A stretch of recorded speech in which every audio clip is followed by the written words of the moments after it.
Hello, everyone, and welcome to the Thought Leadership Series. Today's topic is the best cannabis events to attend in 2023. First off, I always like to say thank you to the Cannabis Chamber of Commerce for bringing us all here today to have these exciting conversations, especially around cannabis events.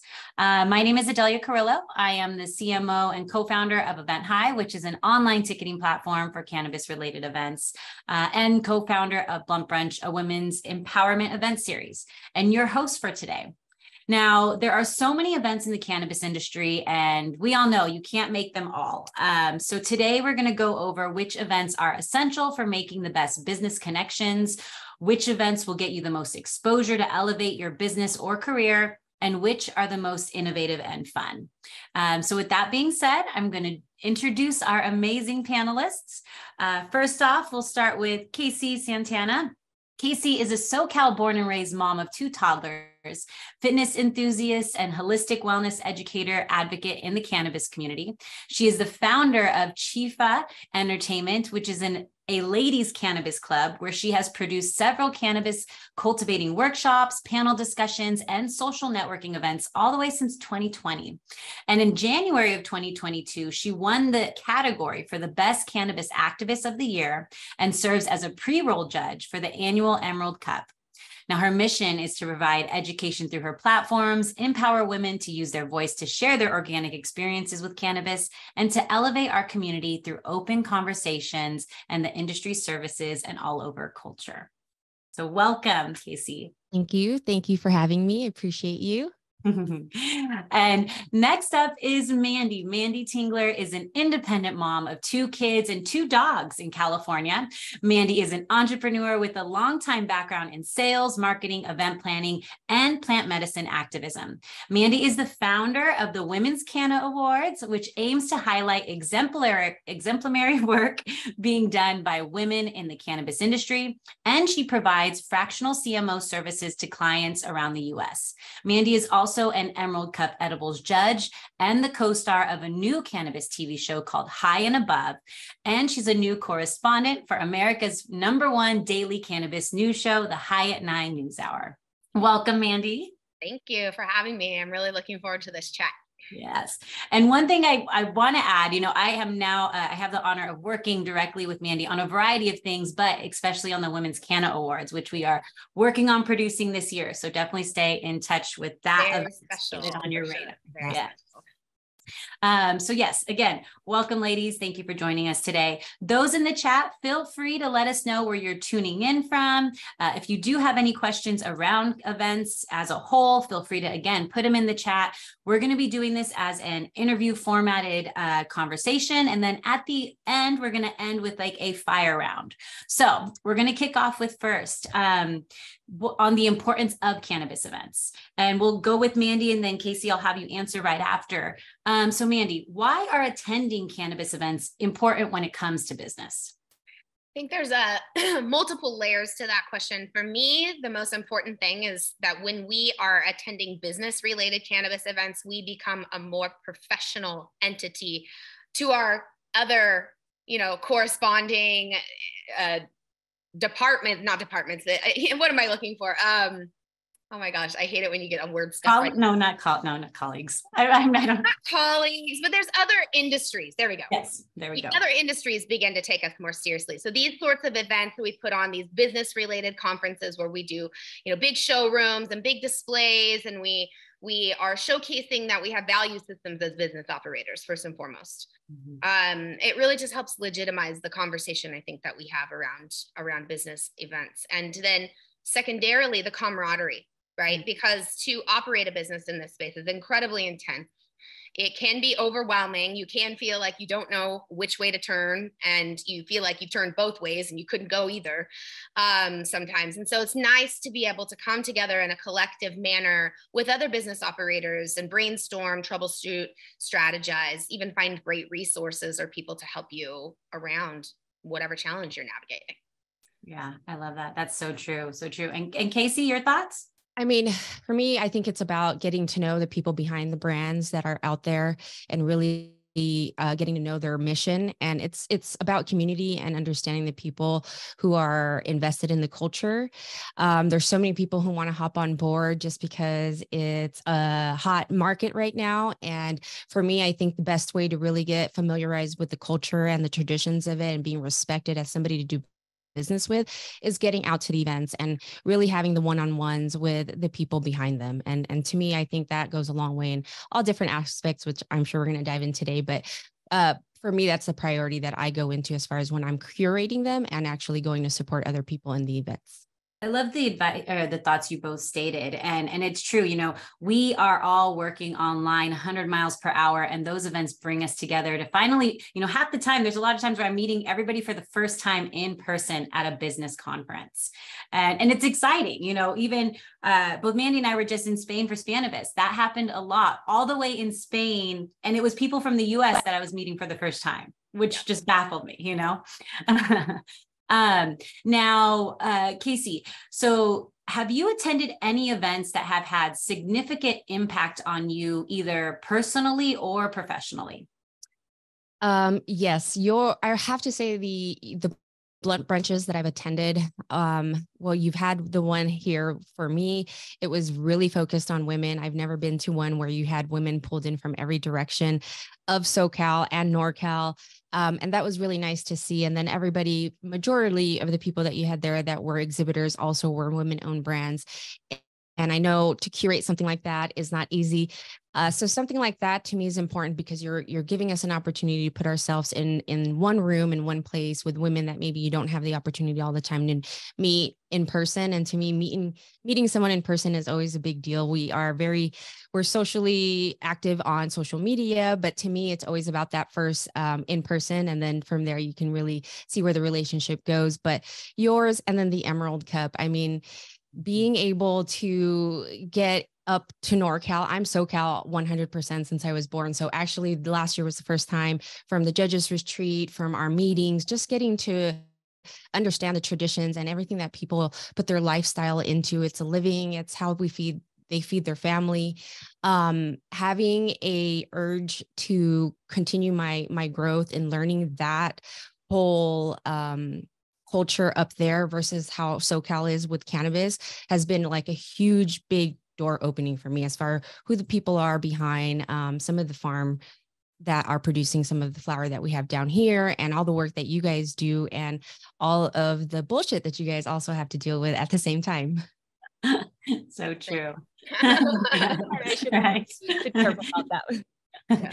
Now, Manndie, you are, you're a fractional CMO for a variety of brands. And which events have you attended specifically for your business that has had a significant impact on your brand? Yeah. So really, it's pretty clear outliers, I think, when it comes to doing, B2B business. And ultimately as a brand in cannabis, Hall of Flowers, you can't beat it. Right.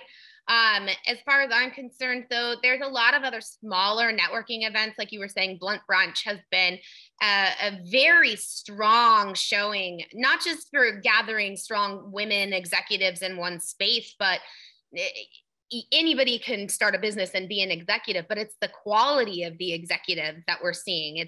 It's the opportunity to intermingle with women who are bringing what they did in their profession outside of cannabis to cannabis and uniting those two things. And so Blunt Brunch has definitely been a big impact for me personally. For my business, I definitely would say Hall of Flowers, hands down. Now, what are the best practices for making the most of business events and networking opportunities? We'll go back to Manndie first on that one. Yeah, so best practices, it really depends on which conference we're talking about, right? Because at the end of the day, showing up is the most important part, getting there, getting in the door, finding out though, and laying out a plan of action. And truthfully, I know you guys will be shocked to hear me of all people say this, but try not to get too high because you have business to do.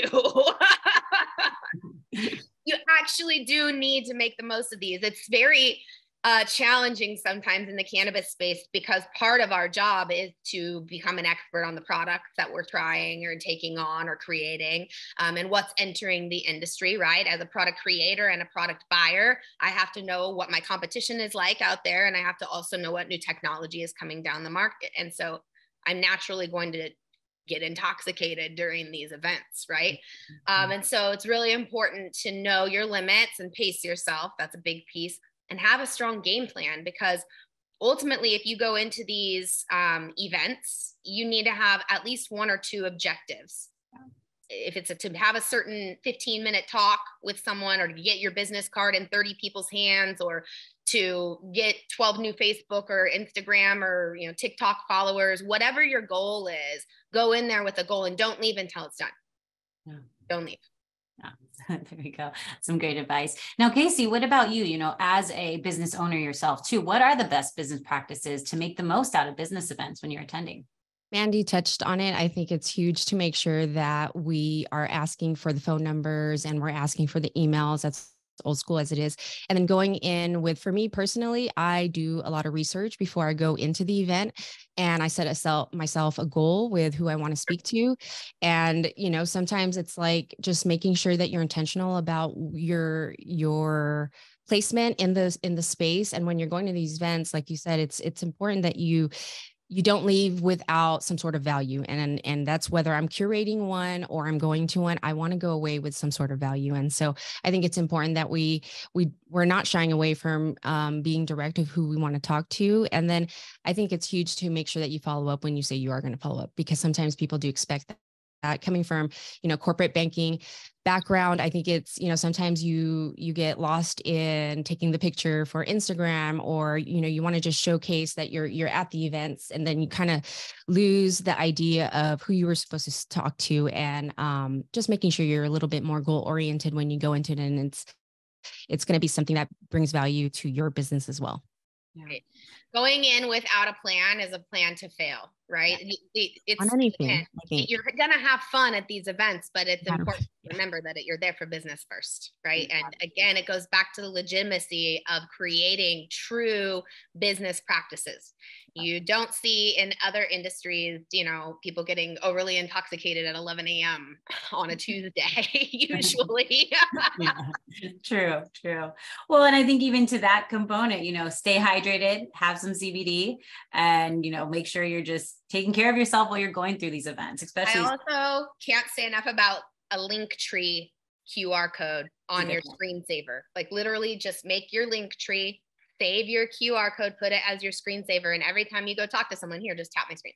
Just scan my screen. Nice and easy. Nice and easy. Actually, I don't have that. I have that in my social media profiles, but I don't have that I'll have to do that. I do it and I link literally everything that I'm a part of. So on my Linktree, you'll even have the Emerald Cup link, because I'm an Emerald Cup judge and I want them to be able to follow Emerald Cup. So at Hyatt 9 News, everything I'm touching, it's on my Linktree. Yeah, that's good advice. So Casey, how do you typically decide what events to attend? That one makes me chuckle only because I'm a mom of toddlers. And so getting somebody this is just being very transparent, maybe off the subject, but getting to have somebody willing to watch a 2-year-old and a 4-year-old isn't very easy. And so for me, I'm very, very meticulous about the events that I go to. And it's got to be something that I'm involved in, a brand that I am either a part of, or I know them personally and I know their story. I know their mission. I know usually their family.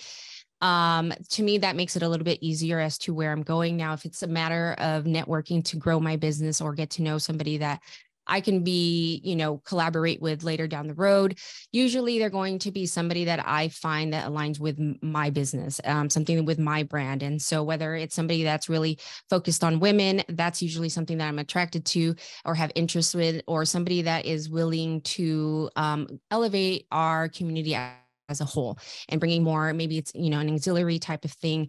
Or maybe it's somebody that I know personally going to an event, and it's an opportunity as a mom and a woman to go to a space or an event together that may be male dominated, and it gives us both the comfortable level of going together and feeling stronger together. Mm-hmm. Well, one good thing is too, you're more centrally located in California. So there is a plethora of events too that you can always, find within any day of the week, I'm sure, especially nowadays that things are picking up. Oh yeah, being in SoCal, I'm in Inland Empire. So what I do want to see is more events out here, and I know we're going to be working on that. But I'm about an hour away from LA, an hour or two, depending on traffic, and then same thing for San Diego. And so I'm close enough. Orange County is also popping up a little bit with events. I'm close enough to go to every one of them. It just depends on the time and the date. And again, who's hosting it and the purpose of what the event is. Sometimes, I'm looking to go to just have fun and socialize more. And maybe those are going to be more community based. Maybe they have a performer there. And then you have the ones where, they're more going to be the CEOs and C-suites and more of a B2B type of things. Yeah. Now, Manndie, so kind of similar question, but what factors do you look at for deciding which events to attend? So for me, my big goals are what drives everything, right? So what are my company's goals for the years? This year, I would say at least 50% of my clients that I'm doing work for, their goal is to become international. So I'm going to be looking at international events. I'm going to be looking at events that are going to be fulfilling needs that are closely tied to my clients' needs, right? So if I'm working with a genetics company, then I'm going to be looking for events where there's going to be a heavy amount of farmers that are going to be present. If I am looking at some technology, like I have a technology company that I'm working with right now, and I'm going to be looking at tech conferences and probably investor conferences, things that are ancillary business and services to licensed entities, things of that nature. It's just, really outlining what the target goal is. And for me, I have multiple people that I'm serving, and depends on what hat I'm wearing that day. Also, frankly, it's important to get out and just straight up socialize with our industry, because it is heavy, it is thick to do what we do around here, and to get out and just celebrate the fact that we're all still surviving, or at least trying to, right? So, I love and really look forward to events that really put the little special touches on things. I mean, one of the things you'll also hear me complain about, and you can love me or leave me on this one, but I hate your typical weed party. Adelia hears me say this all the time. I'm done with people sitting around a table smoking blunts and bongs, and someone throws a bag of Doritos on the table and a case of water, and suddenly this is a party. No, this is not a party, friends. No. Yeah. And I'm looking for something that's a bit of a turn up, right? I'm looking for something that has some flavor to it. I'm looking for something that has some thought put into it and some real planning. Please don't call your event a brunch if you're not serving full-blown food and drinks for everyone, because brunch implies you're going to leave full, right? Mm-hmm. Stop calling it that. If you're saying you're having blunt and brunch, like blunt brunch, feed your people. Yeah. What brunch does. Exactly. I was going to say that was a highlight of the blunt brunch, right? I have to say that was a full 3-course meal. I'm just saying there are people who know what an event is, and then there's people who like to sit around tables and smoke joints and call it an event, and that's not it. That's not an event. Well, and that's where even outside of the industry, everybody's looking for an experience. They want to get all their senses, like kind of, excited in some sort of way, whether it's visually, whether it's through smells, whether it's through food, all of that. So event organizers do need to step it up when it comes to those experiences. And oh, sorry. No, go ahead. Brands need to do it too. There needs to be a standard of expectation. Any brand of mine that's going into a dispensary or a conference type setting, there's a full-blown plan in place. How do we present ourselves? What language do we use? Who's our target customer? What's the ultimate goal that we're trying to achieve in this moment? A lot of these events are just kind of haphazardly thrown together in the hopes that it'll create excitement and enthusiasm about your brand. And a haphazardly put together event just makes you look like a haphazard brand, Well, and this next question actually has to go kind of into that discussion a little bit further. So we'll go to Casey first and then go back to you, Manndie. But Casey, have you attended an event that didn't meet your expectations? And if so, why? And you don't have to name it. We don't need it. But if you want to name it, go ahead. Yeah, of course, no names. I have experience. There's 2 that I kind of want to touch on that I kind of told myself, okay, that's really not my cup of tea, or I don't plan to go back to something like that. One was going to a very industrial like type of event to where it was booth after booth after booth, very compact. Just a lack of, making sure that the water was there for everybody, and just having more of, let's try to make it seem like a banger and not really think about the guest and the experience that we were receiving as guests, or maybe even sponsors of the event. So that was one thing. And then also going to an event where drinking was majorly, like everybody was pretty much drinking, and that was like a highlight of everything, when there was no and I get it. It was maybe the type of event it was, that that's not the type, and there wasn't the place to have a smoking area. But for me, everybody, like, having a completely open bar isn't always my cup of tea, and I'm starting to realize that. So, if we're going to be in the cannabis space and we're really focused on the plant, I think that needs to be considered sometimes. Or at least give us a space where we can consume if we're not drinking at all. For me, I know this year I'm trying to not drink at all. And so having an opportunity to go to do something where I'm doing what I, like to do, preferably, that'd be nice. Even if it's like a vaping area, that's always nice. And I always say, as curating, that I have to consume. I consume all the time. So it's always nice to think about that when you're hosting events. We're in the cannabis space, and I'm going to a cannabis event. I'd like an area at least to where I'm able to consume cannabis.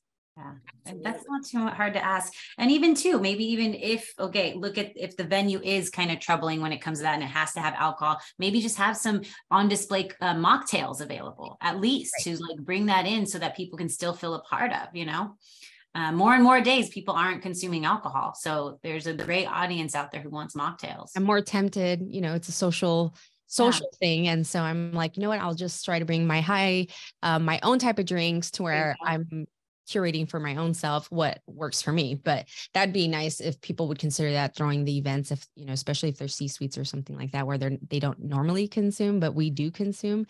I think that's nice to know. Yeah.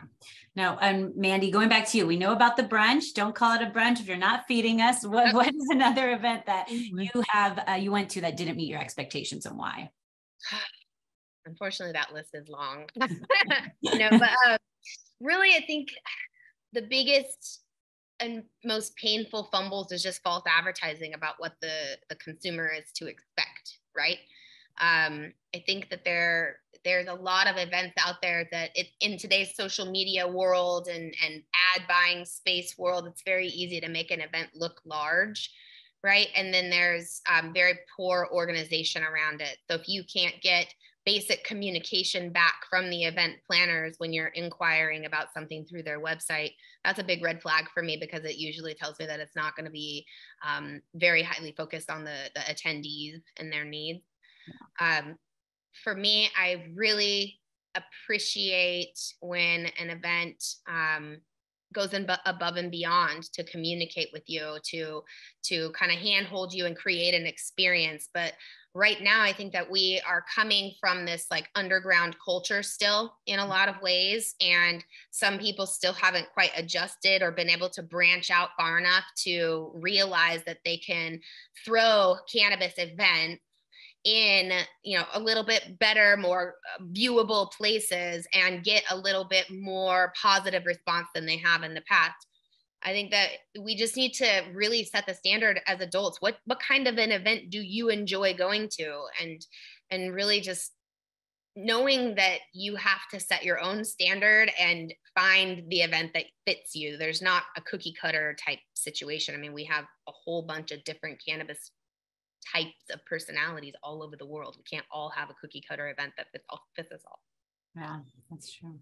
So both of you are event organizers yourselves. What are some of the challenges that organizers can face? We're saying that both of you have just expressed what events haven't met your expectations. Now, maybe what are some of the challenges that either you faced or that you could kind of have some sensitivity to why an event hasn't been produced successfully? Who wants to go first? Right now, Finding good venues that are willing to work with cannabis businesses. I think venues hear the word cannabis and they think one of two things. Oh my gosh, I can't work with you. I'm going to get my facility shut down.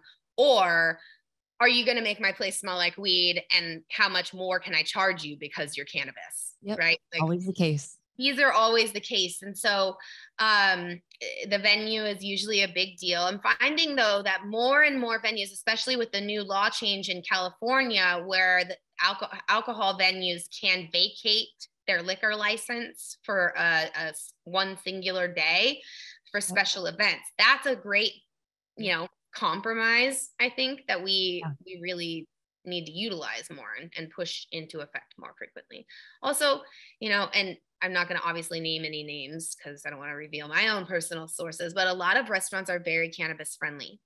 And if you go to them and you say, look, I will buy out your space for the whole night and put on a real event, they're going to be okay with it for the most part. You just got to talk to people, be honest. I find that transparency when you're planning an event with your venue is key.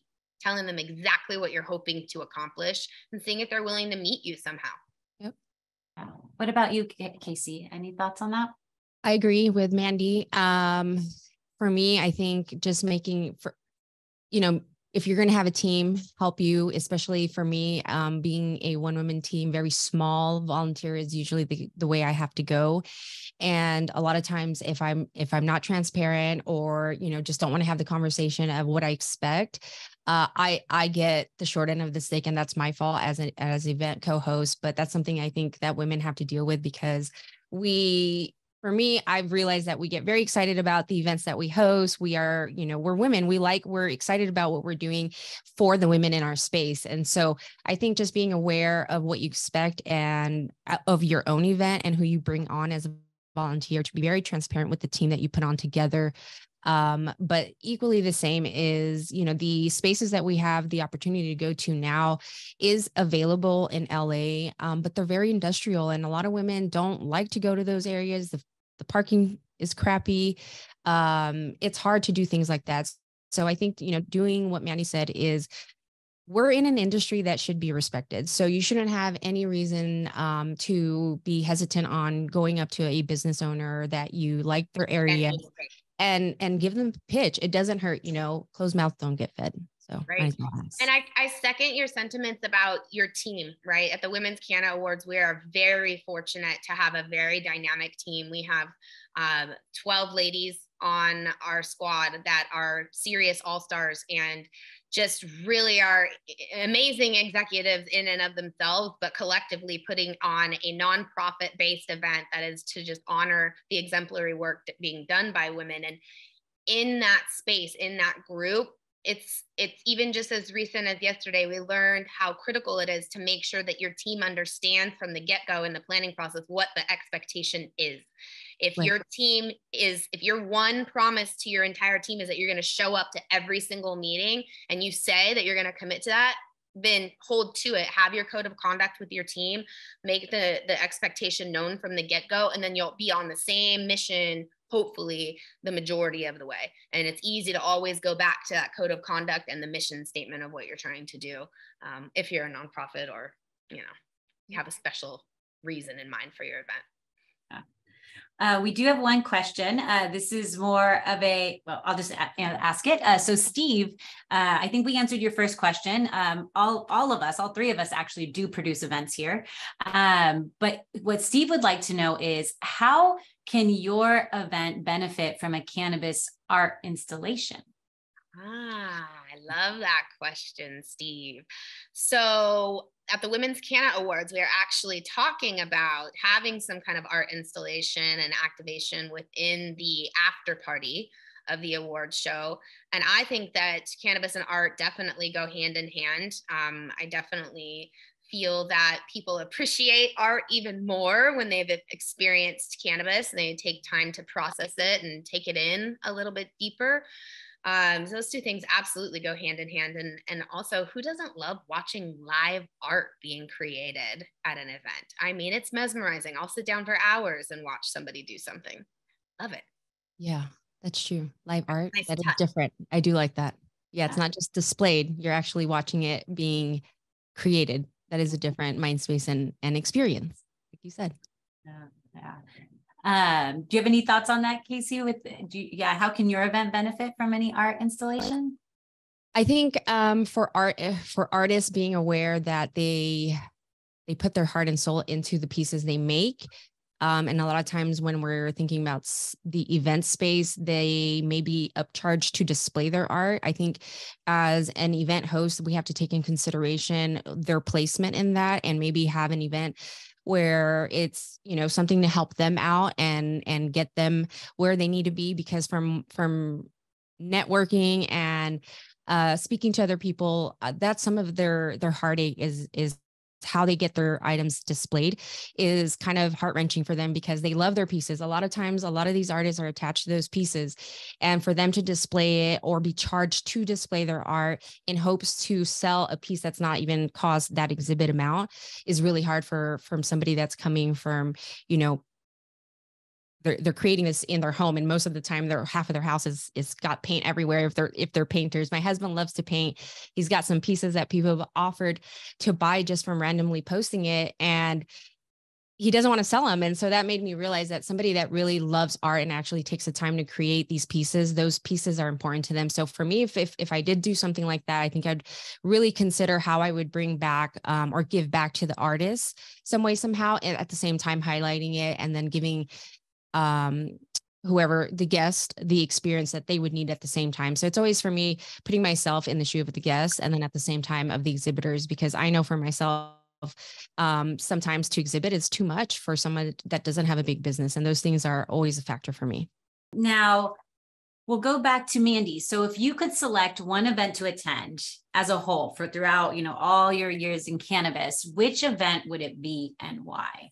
That's a very tough one to answer, because I have like a top 5 that I go to every year, no matter what. But I think overall, US bound, I would say MJ BizCon. Yeah. I hate to say that. And it's not really even so much the showroom expo. It's the large congregation of folks from all over the globe doing business, and the opportunity to meet with so many powerful people in such a small space. That it's always been a huge win for me. I've never had a bad MJ BizCon ever. Yeah. Casey, your thoughts? What's one event for you? A must for me is the Emerald Cup. But again, it's just hard for me.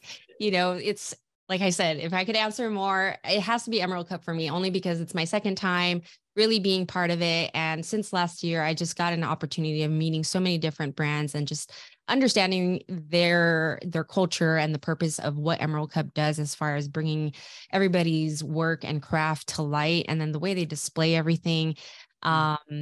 It's just a really great experience for me from the judging experience. Actually, I want to say all the way from Harvest Ball all the way to the award show. It's a really fun journey.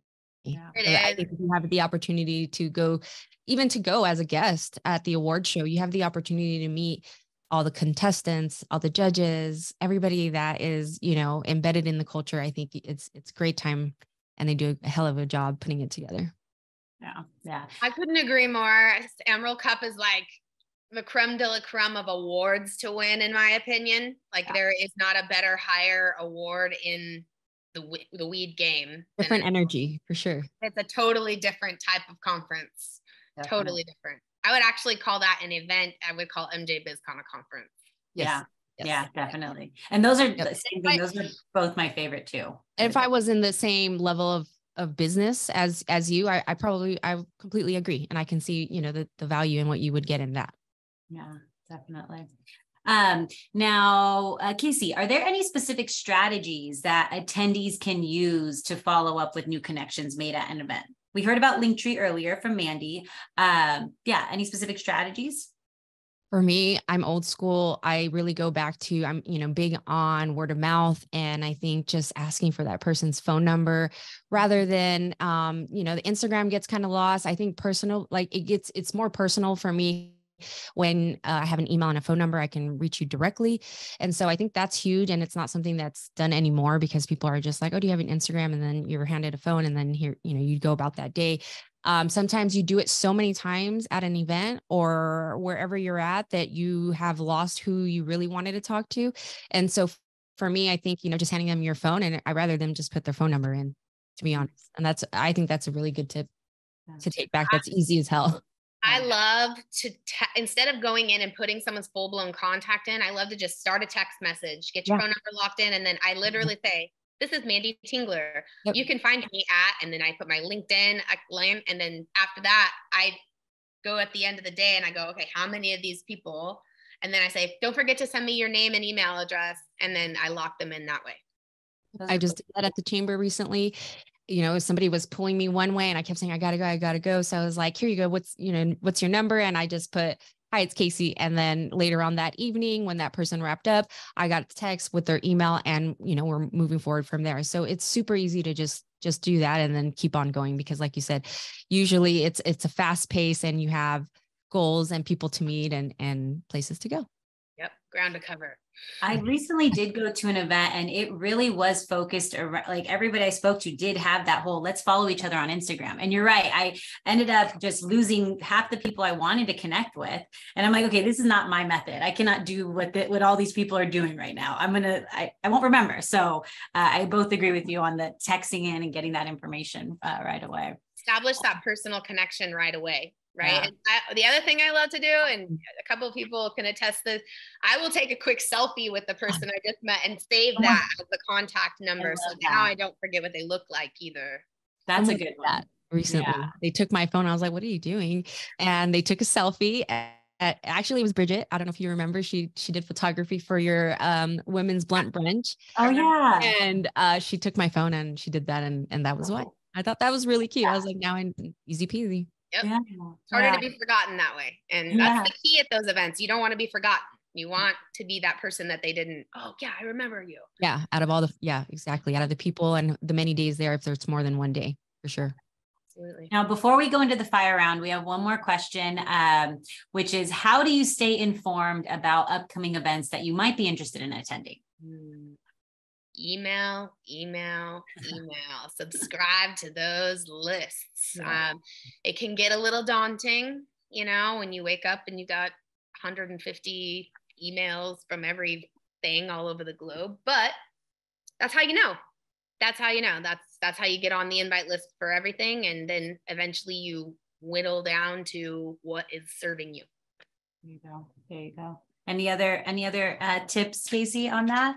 No, same. Usually just subscribe. I mean, I hate it because my email gets bombarded, but like you said, you can flag the ones that you're really interested and prioritize which one you want to go to. And sometimes you don't get to them all, but usually the ones that I like the chamber's really good about listing 3 or 4 right off the bat, and you can kind of organize your schedule from there. Yeah. Chamber does a good job. I'm going to do a plug right here. EventHi has a weekly newsletter. Actually, I will say that is another thing that I do get normally, or if I don't, I'll just go straight to EventHi and just look at the events that you guys have right off the front. Yep. Always something fun going on EventHi, actually. Just always. And always focus on our community. So it's, not a question, or is this going to be like cannabis focus? It's there's no question. So I do like that. Thank you. So now we're going to go to the fire round. So how this is going to work is I'm just going to go back and forth, but each of you are going to answer the question, but there's no, you're just going to have a 30-second response. So you're just going to say what comes to the top of your head. No why, no furthering the dialogue after that. So first thing, we'll start with Manndie, top 3 events for 2023. Oh gosh, Women's Canna Awards, duh. Emerald Cup for sure, and I'm gonna say Blunt Brunch and MJ BizCon together. There we go. All right, Casey, your turn. Emerald Cup. Okay. Women's Canna. That would be my first, but yes, I would love to get to the Women's Cannabis Award. Definitely looking at the Blunt Brunch as well. Okay, back to Manndie. Which 2 events are essential for making business connections? I know you've said a couple, but maybe just first 2 that come to the top of your mind. Definitely Hall of Flowers. And I would say there's some very good mixers going on at the Green Street building down in LA this last year. Lots of good mixers. There we go. Casey, which two events are essential for making business connections? For me, it's going to really dial into the chamber events, and that's all from SoCal, so IE to LA. And then West Coast Cannabis Club is hosting a 420 event that I really want to go to, that Cannabis Capital is covering. And I think they're also doing Are You Smarter Than a Bud Tender show there, which is really cool to have. They've been doing that, and I think that's a fun series. And I think for 420, West Coast Cannabis has a really big lounge and parking space. So it's going to be really fun to see that really go down. I'm gonna have to go check that out. We're gonna be filming down in Southern California for the High and Above episode during 420. Oh yes, yeah. His space is super dope, and it's all new, so it's really fun to see what they do out there. And Kenny's been really good about being a voice, down in the council member chamber and really doing what he has to do out there. I love that. Now with the chamber too, it's not just in California anymore. So now those that are not in California, the chamber does have a variety of events throughout the US. Go to their website and you can see which states they're popping up with their monthly events. Manndie, which two events will get you the most exposure to elevate your business? Oof, gosh, I think Hall of Flowers for the brand. And I would definitely say, God, again, it depends on my client. So I'm going to say genetics companies. Cannabis was awesome. Yeah, there you go. There you go.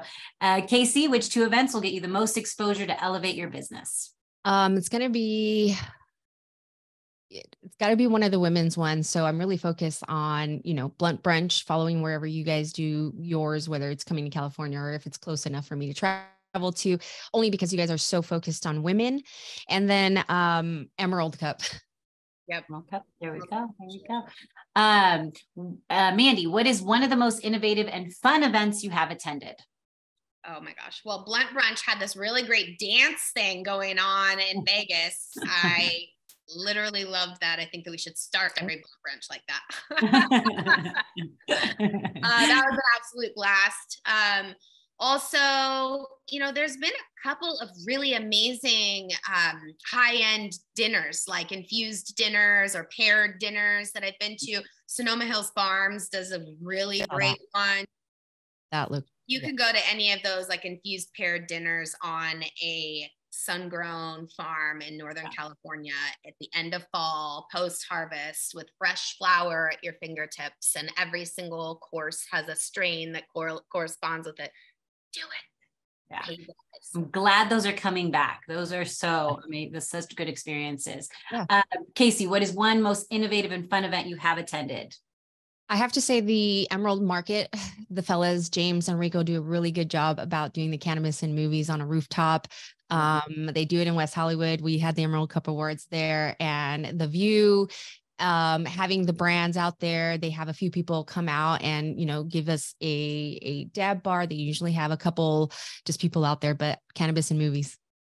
Yeah. One event I have not been to, and I'm curious if either of you have, but Bazinga Cannabis, like their cannabis version, I want to go to that one. I feel like that one looks very, very beneficial for businesses. Have either of you been to Bazinga events? So Benzinga actually should get more credibility, in my opinion.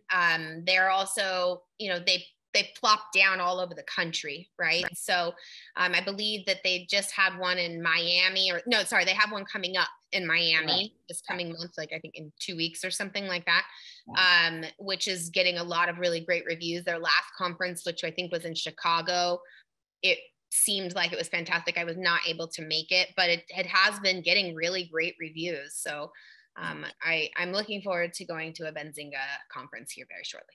Yes. Now, a couple more I just want to put on the radar. I haven't been to, so I can't vouch for them, but you have NECAN and Lucky Leaf. Those are all other conferences that are popping up through a variety of different states. Definitely keep an eye out on those if they are in your area. And then there is also, what is the one that Gretchen Gailey works on, Manndie? That one I think is a really good one for the East Coast. I cannot remember the name of it, and I feel so bad. I really wish that I had that on the tip of my tongue, but sorry, Gretchen, don't be mad at us. Well, with that being said, we'll kick it off with you, Casey. How can guests get in touch with you if they want to learn more about the events that you are hosting, or if they want to work with you as a sponsor or vendor for any of your upcoming events? They can find everything on my website. So just www.chiefah.com. And then if you guys look for me on LinkedIn, it's just KC Santana, and that's just K and C like Kansas City. On Instagram, it's just Chiefah_ENT, and that's for entertainment. From there, you pretty much can find my personal page if you guys want to dive into that. That's more of the fun stuff. But for businesses, LinkedIn and email, which you can find also through my website. Perfect. Awesome. And same thing, Manndie, how can today's guest contact you? There was a time when I would not have answered with the, she needs a QR code up. Oh, that was weird. A QR code right here. Can you hear me? Great. Yeah, now we can. I was going to say there was a date and time when this would have been a weird answer, but the best place to find me, honestly, is probably Instagram. Lady Silverleaf, that's my handle, and everything I'm touching is on that Instagram. You'll be able to find my link tree and everything there, and or LinkedIn. LinkedIn is a very, very strong spot to find me too. So, well, thank you both again for sharing your insight on the best events that you have attended or that you have experienced, or even sharing some insights into the not so good events and how event organizers can kind of better their experiences for attendees. And thank you all that have joined us today for this month's Thought Leadership Series, the best cannabis events to attend in 2023. A huge thank you again to today's panelists for giving us their time and insight. Now, don't forget to grab your tickets to tomorrow's event in LA. It's the LA Spring Expo Mixer, which is tomorrow, Thursday, March 23rd from 6 to 9 p.m. You can also save the date for next week's event, which is the Orange County Spring Expo Mixer, March 30th from 6 to 9 p.m. And then we'll be back virtually next month, the Thought Leadership virtual event, which is going to be on product trends in the marketplace on April 13th. You can find all this information out on the Cannabis Chamber of Commerce website, and we look forward to seeing you all soon. Bye. Adios, amigos. Good one.